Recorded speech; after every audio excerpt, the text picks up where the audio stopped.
ನಾವೀಗ ಹೋಗಿ ಒಂದು ಜಾಗನ ಕೊಂಡ್ಕೋಬೇಕು ಅಂತ ಬಂದಾಗ ಬೇಸಿಕ್ ನಾವೇನು ನೋಡಬೇಕಾಗತ್ತೆ? ಬೇಸಿಕ್ ಆಗಿ ನೋಡಬೇಕು ಅಂದರೆ ನಿಮಗೆ ಫಸ್ಟ್ ಥಿಂಗು ನಿಮಗೆ ಯಾವ ದಿಕ್ಕು ಆಗಿ ಬರುತ್ತೆ. ಅದು ಉತ್ತರದ ಬಾಗ್ಲಾಗಿ ಬರುತ್ತಾ, ಪೂರ್ವದ ಬಾಗ್ಲಾಗಿ ಬರುತ್ತಾ, ದಕ್ಷಿಣಾನ ಅಥವಾ ನಿಮಗೆ ಮುಳುಗೋ ಬಾಗ್ಲಾಗಿ ಬರುತ್ತಾ? ಇವಾಗ ಆ ದಿಕ್ಕು ಫಸ್ಟ್ ಆ ದಿಕ್ಕು ನೋಡಬೇಕು.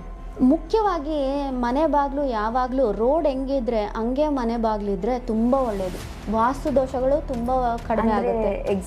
ಎಕ್ಸಾಂಪಲ್ ಏನಂದರೆ, ಇದು ನಿಮ್ಮ ಮನೆ ಎಂಟ್ರೆನ್ಸು, ಎದುರುಗಡೆ ರೋಡ್ ಇರಬೇಕು. ಆ ಕಡೆ ಮನೆ ಈ ಕಡೆ ಮನೆ ಎಲ್ಲ ಇರಬಾರ್ದು. ಓಕೆ, ಆ ಮನೆ ವಾಸ್ತು ದೋಷಗಳು ನಿಮ್ಮ ಮನೆಗೆ ಬರುತ್ತೆ. ಫಾರ್ ಎಕ್ಸಾಂಪಲ್, ಇವಾಗ ನಿಮ್ಮದು ನಾರ್ತ್ ರೋಡು, ಈಸ್ಟಿಗೆ ಬಾಗಿಲಿಟ್ಟಿದ್ದೀರಾ. ಈಸ್ಟಿಗೆ ಬಾಗಿಲಿಟ್ರೆ ಏನಾಗುತ್ತೆ, ಅವ್ರ ಮನೆಯದು ನಾರ್ತ್ ರೋಡು, ನಾರ್ತ್ಗೆ ಬಾಗಿಲಿಟ್ಕೊಂಡಿದ್ದಾರೆ, ಅವ್ರು ಈ ಕಡೆ ಟಾಯ್ಲೆಟ್ ಇಟ್ಟಿರ್ತಾರೆ. ಟಾಯ್ಲೆಟ್ಟಿಂದ ಮೇಯ್ನ್ ದೋಷ ಬರುತ್ತಲ್ವಾ, ಆ ನೆಗೆಟಿವಿಟಿ ನಿಮ್ಮ ಮನೆಗೆ ಬರುತ್ತೆ. ಓಕೆ, ನಿಮ್ಮ ಮನೆ ಬಾಗಿಲಿಂದ ಎಂಟ್ರ್ ಆಗುತ್ತೆ.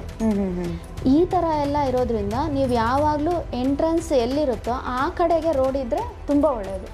First thing. ಸೆಕೆಂಡ್ಲಿ ಏನು ಮಾಡಬೇಕಂದ್ರೆ, ನಿಮಗೆ ಯಾವಾಗಲೂ ಈಸ್ಟ್ ಅಥವಾ ನಾರ್ತ್ ಕಡೆ ಸ್ಲೋಪ್ ಡೌನ್ ಇರಬೇಕು. ಸೈಟು ಸ್ಲೋಪ್ ಇರಬೇಕು. ಓಕೆ. ಆಮೇಲೆ ವೆಸ್ಟ್ ಆ್ಯಂಡ್ ಸೌತ್ ಕಡೆ ಎತ್ತರವಾಗಿರಬೇಕು. ಅಂತಹ ಸೈಟ್ಗಳು ಆಸ್ಪಿಷಿಯಸ್ ಆಗಿರುತ್ತೆ. ಇನ್ನೊಂದು ಥಿಂಗ್ ಏನಂದರೆ, ನೀವು ಕಮರ್ಷಿಯಲ್ ಬಿಲ್ಡಿಂಗ್ ಕಟ್ತಾ ಇದ್ದೀರಾ ಅಥವಾ ಮನೆ ವಾಸ ಮಾಡೋ ಅಂತಹ ಮನೆಗಳು ಕಟ್ತಾ ಇದ್ದೀರಾ. ಆ ಥರ ಇದ್ದರೆ, ವಾಸ ಮಾಡೋ ಮನೆ ಆದರೆ ಹಿಂದುಗಡೆ 1 ಅಥವಾ 2 ಫೀಟು ದೊಡ್ಡದಿರಬೇಕು ಸೈಟು, ಮುಂದುಗಡೆ ಕಡಿಮೆ ಇರಬೇಕು. ಆಮೇಲೆ ನೀವು ಕಮರ್ಷಿಯಲ್ ಬಿಲ್ಡಿಂಗ್ ಕಟ್ತಾ ಇದ್ದರೆ ಮುಂದುಗಡೆ ಸೈಟ್ ಸ್ವಲ್ಪ ಅಗಲ ಇರಬೇಕು, ಹಿಂದುಗಡೆ ಸ್ವಲ್ಪ ಕಡಿಮೆ ಇರಬೇಕು. ಇನ್ನೊಂದು ವಿಷಯ ಏನಂದರೆ, ಈ ಮಧ್ಯಭಾಗ ಸ್ವಲ್ಪ ಎತ್ತರಕ್ಕೆ ಬಂದಿದ್ರೆ, ಬ್ರಹ್ಮಸ್ಥಾನ ಸ್ವಲ್ಪ ಎತ್ತರಕ್ಕಿದ್ರೆ ಆ ಸೈಟು ತುಂಬ ಆಸ್ಪಿಷಿಯಸ್.